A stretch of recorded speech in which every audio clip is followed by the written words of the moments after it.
इयत्ता 6वी मराठी कविता 8वी माय या कवितेचा स्वाध्याय आज आपण पाहूया। पहिला प्रश्न आहे, 4-5 वाक्यात उत्तरे लिहा। कवितेतील कष्टकरी आईची अवस्था कशी आहे? उत्तर, आई चुलीसाठी लाकडे गोळा करण्यासाठी जंगलात अनवाणी जायची। विंचवाचे किंवा काट्याचे भय न बाळगता ती दिवसभर कष्ट करत फिरत असे। कवी सुट्टीत घरी आल्यावर आई त्याच्यासाठी काय करत असे? उत्तर, कवी सुट्टीत घरी आल्यावर आई त्याला विविध पदार्थ बनवून खाऊ घालायची, त्यासाठी ती उसने धान्यही आणायची। कवीच्या आईचे डोळे का भरून येतात? उत्तर, कवीच्या वडिलांना त्याने आता शेती करावी असे वाटते, पण आईला मुलाला खूप शिकवायचे असल्याने वडिलांचे बोलणे आवडत नाही, म्हणून तिचे डोळे भरून येतात।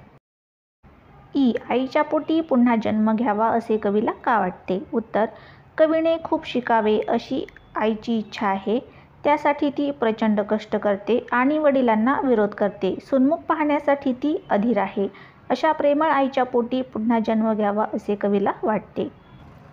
आईसाठी कवीला काय करावेसे वाटते? उत्तर, कवीला वाटते की अपार कष्ट करणाऱ्या आईची पोटी सुखाने भरावी आणि तिला सुखी व समाधानी जीवन मिळावे, अशा आईच्या पायाशी नतमस्तक होऊन तिची वंदना करावी।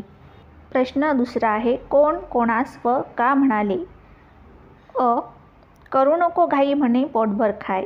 उत्तर, असे कवीची आई कवीला म्हणायची। तिकडे दूर त्याची खायची आबाळ होत असेल म्हणून आई मायेने म्हणायची। बस झालं शिक्षणाचं, घेऊ द्या हाती रुमणं, असे कवीचे वडील कवीच्या आईला म्हणाले। मुलाने शिक्षण न घेता शेती करून आपल्याला हातभार लावावा असे वडिलांचे म्हणणे होते। या डोळ्यानं पाहीन रे मी दुधावरची साय। उत्तर, असे आई कवीला म्हणाली। नातवंडे डोळ्यादेखत बागडावी अशी आईची इच्छा आहे, म्हणून ती असे म्हणाली। अन ठेवावे माय घट्ट धरून तुये पाय, असे कवी आईला म्हणाला। अपार कष्ट करणाऱ्या आईविषयी कृतज्ञता व्यक्त करण्यासाठी कवी असे म्हणाला। प्रश्न तिसरा आहे, कविता वाचताना तुम्हाला कोणकोणते प्रसंग अस्वस्थ करतात ते लिहा। उत्तर, कविता वाचताना मला अस्वस्थ करणारे प्रसंग: 1. आई रानात अनवाणी फिरून लाकडे गोळा करते तेव्हा तिला पायात काटे टोचण्याची किंवा विंचवाच्या दंशाची भीती वाटत नाही। 2. वडिलांचा विरोध असूनही आई आपल्या मुलाच्या शिक्षणासाठी खंबीरपणे त्याच्या पाठीशी उभी राहते। चौथा प्रश्न आहे, या कवितेचे स्वतःच्या शब्दात रूपांतर करून कथा लिहा। तुमच्या कथेला योग्य शीर्षक द्या। उत्तर आहे, शीर्षक आहे आई प्रेमाचा आविष्कार। माझी आई माझ्या शिक्षणासाठी अनवाणी रानात लाकडे गोळा करायची, काट्याकुट्यांची पर्वा न करता कष्टायची।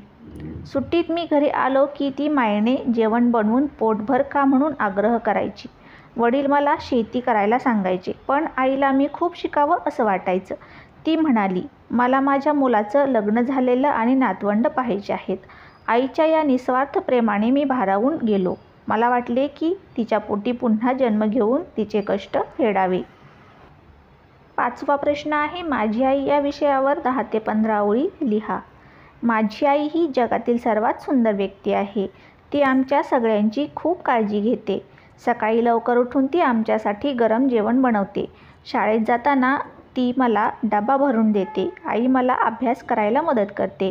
जेव्हा मी आजारी पडतो तेव्हा आई रात्रभर जागून माझी काळजी घेते।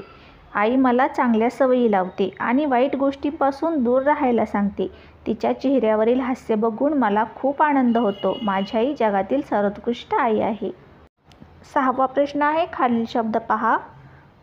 वहाण म्हणजे चपला, वाहन म्हणजे प्रवासाचे साधन। उच्चारात बरेच साम्य असलेले पण अर्थ भिन्न असलेले असे शब्द माहिती करून घ्या, लिहा, त्यांचे अर्थ समजून घ्या। उत्तर, घर, घर म्हणजे निवासस्थान आणि घार म्हणजे एक पक्षी।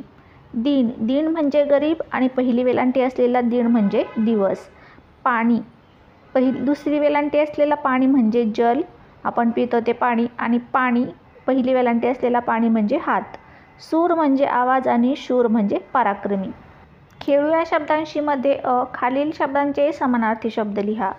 माय आई, डोया डोळा, इचू विंचू, वहाण म्हणजे चपला। त्यातला आ आहे. खालील शब्दांचे विरुद्धार्थी शब्द लिहा. घाई, सावकाश, अनेकदा, एकदा, सुख, दुःख, पोटभर, उपाशी. त्यामधलाच ई, गळ्याची आण घालणे, कान भरणे हे वाक्प्रचार या कवितेत आलेले आहेत. गळा व कान या अवयवांवरील वाक्प्रचार माहीत करून घ्या व त्यांची यादी तयार करा. उत्तर: गळा, गळा भरून येणे, गळा दाटून येणे, गळ्यात पडणे, गळा काढणे. 2. कान, कान फुंकणे, कानाशी लागणे, कान पकडणे, कानावर येणे. पुढे आहे. खालील वाक्यातील सर्वनामांना अधोरेखित करा. पहिलं वाक्य आहे. राधा म्हणाली, प्रशांत तू किती छान गाणे गातोस. यातील सर्वनामे आहेत. तू. 2. ती माझी बहीण आहे. यातील सर्वनामे ती आणि माझी. 3. कोणी कोणाशी भांडू नये. यातील सर्वनामे कोणी आणि कोणाशी.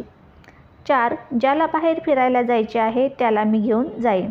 यातील सर्वनामे ज्याला, त्याला, मी. 5. मला कोणी काही विचारू नये. यातील सर्वनामे मला आणि कोणी. 6. सदा माधवच्या बाबांना म्हणाला, हा मला त्रास देतो. त्याला मी समजावून सांगितले पण तो त्याचेच म्हणणे खरे करतो. यामधील सर्वनामे आहेत हा, मला, त्याला, मी, तो, त्याचे. पुढे आहे. गाळलेल्या जागी कंसातील योग्य सर्वनाम लिहा. पहिलं वाक्य. टिंबटिंब वह्या मुलांना द्या. ह्या वह्या मुलांना द्या. 2. त्याला टिंबटिंब आवडते. त्याला काय आवडते. 3. टिंबटिंब आकाशकंदील बनवले. कोणी आकाशकंदील बनवले. 4. मी टिंबटिंब स्वयंपाकघर स्वच्छ केले. मी स्वतः स्वयंपाकघर स्वच्छ केले. 5. त्याने टिंबटिंब काही सांगितले नाही. त्याने कोणाला काही सांगितले नाही. पुढे आहे. खालील चित्र पाहून रिकाम्या जागी योग्य पुरुषवाचक सर्वनामे लिहा. पहिलं वाक्य. मी आज पतंग उडवणार आहे. ती पतंग छान उडवते. मैदानावर आम्ही पतंग घेऊन गेलो. आपण पतंग उडवूया. पतंग उडवण्यात ते तरबेज आहेत. पुढे आहे. खाली दिलेल्या सर्वनामांचा उपयोग करून वाक्य लिहा. 1. कोण. तो कोण आहे. 2. हे माझे घर आहे. 3. ती अभ्यास करत आहे. 4. काय. तुला काय हवे आहे. 5. कोणाचा. हा कोणाचा पेन आहे.